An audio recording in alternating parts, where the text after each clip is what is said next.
তা Bill Gates আর Warren বাফেটকে চেনেন তো? দুজনকেই সাফল্যের রহস্য জিজ্ঞেস করায় এক কথায় বলেছিলেন, ফোকাস। কিন্তু পাড়ার মতিন তো সকাল থেকে রাত অবধি গাধার মতো খাটে, তবু মাস শেষে ওর পকেট পুরো গড়ের মাঠ। কেন বলুন তো? ওদিকে রতনদা দিনে দুটো মিটিং করেই বছরে বছরে গাড়ি বদলাচ্ছে। তার মানে কি মতিন ফাঁকিবাজ? একদমই নয় দাদা। আসল খেলাটা পরিশ্রমে নয়, খেলাটা লুকিয়ে আছে সিস্টেমে। আজ আপনাকে বড়লোক হওয়ার সেই আসল দরজাটা চিনিয়ে দেব। এমন একটা ফর্মুলা যাতে আপনি ঘুমোলেও আপনার অ্যাকাউন্টে টাকা ঢুকবে। ছোটবেলা থেকে আমাদের মগজে ঢোকানো হয়েছে শুধু ভালো করে পড়ো, ডিগ্রি নাও, ভালো চাকরি করো, আর সারা জীবন ইএমআই এর ঘানি টানো। ফল কি হলো? লাখ লাখ ছেলে মেয়ে ডিগ্রি বগলে নিয়ে বেকার ঘুরছে। শুধু ঘাম ঝরালে যদি বড়লোক হওয়া যেত, রিক্সাওয়ালা কবেই আম্বানি হতো।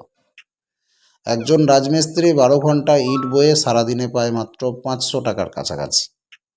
আর ওই বিল্ডিংয়ের প্রমোটার একটা মিটিং করেই লাখ লাখ টাকা ছাপে। তফাৎটা কোথায় জানেন? মিস্ত্রি ভাই নিজের কাজের জাঁতাকলে আটকে আছে, আর প্রমোটার বুদ্ধি খাটিয়ে একটা আস্ত সিস্টেম বানিয়ে ফেলেছে। মাথায় ঢুকিয়ে নিন, পরিশ্রম আপনাকে শুধু দুবেলা খাইয়ে বাঁচিয়ে রাখবে, কিন্তু আপনাকে বড়লোক বানাবে আপনার তৈরি করা সিস্টেম। ভাবছেন ইলন মাস্ক বা আম্বানি কি দিনরাত 24 ঘন্টা খাটে? একদম না। ওদের বানানো সিস্টেম 24 ঘন্টা ওদের হয়ে কাজ করে। ধরুন একজন প্রাইভেট টিউটর দিনে শুধু 30 জন ছাত্র পড়ান। উনি যদি একটা অনলাইন কোর্স বানান, লাখো ছেলে মেয়ে কিনতে পারবে। উনি হয়তো দীঘার বিচে হাওয়া খাচ্ছেন, এদিকে কোর্স অটোমেটিক বিক্রি হচ্ছে। খাটুনি একই হলো, শুধু সিস্টেম বদলাতেই ইনকাম 100 গুণ বেড়ে গেল। আপনার শরীরে ক্লান্তি আছে, কিন্তু সিস্টেমের কোনো ক্লান্তি নেই দাদা। এবার শুনুন গরিবের ফর্মুলা।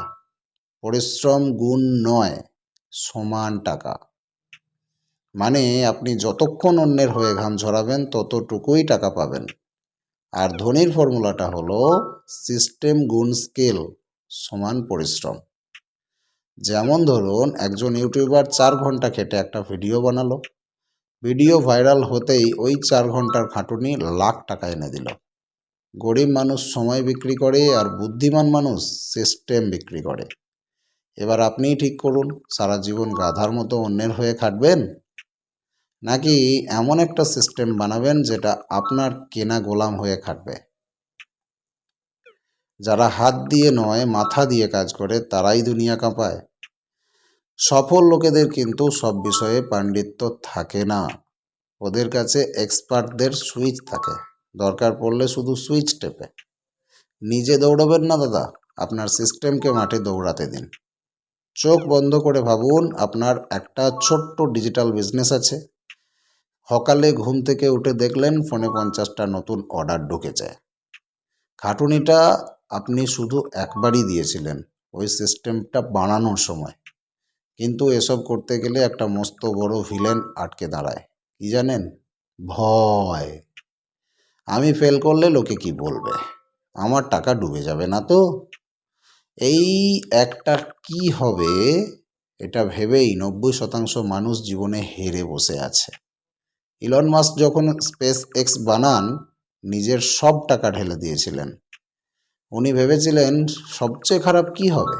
ফেল করব, কিন্তু অনেক কিছু শিখবো তো।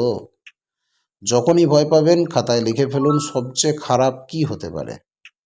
মিলিয়ে নেবেন দাদা, 99 ভাগ ভয় শুধু আমাদের মাথার ভেতরে, বাস্তবে কিচ্ছু না। পাড়ার কাকুর কথায় চলা বন্ধ করুন, নিজের মতো করে ভাবতে শিখুন। দুনিয়ায় সুযোগের কোনো অভাব নেই, অভাব আছে শুধু সঠিক দৃষ্টিভঙ্গির। তাই প্রথম কথায় ফিরে যাই, এনার্জি আর ফোকাস সঠিক জায়গায় লাগান। আপনার এই 10 বছরের গাধার খাটুনিটা যদি সিস্টেম বানাতে দিতেন, তাহলে আজ আপনাকে লোকাল ট্রেনে ঝুলতে হতো না, আপনি কবেই রিটায়ার করে যেতেন।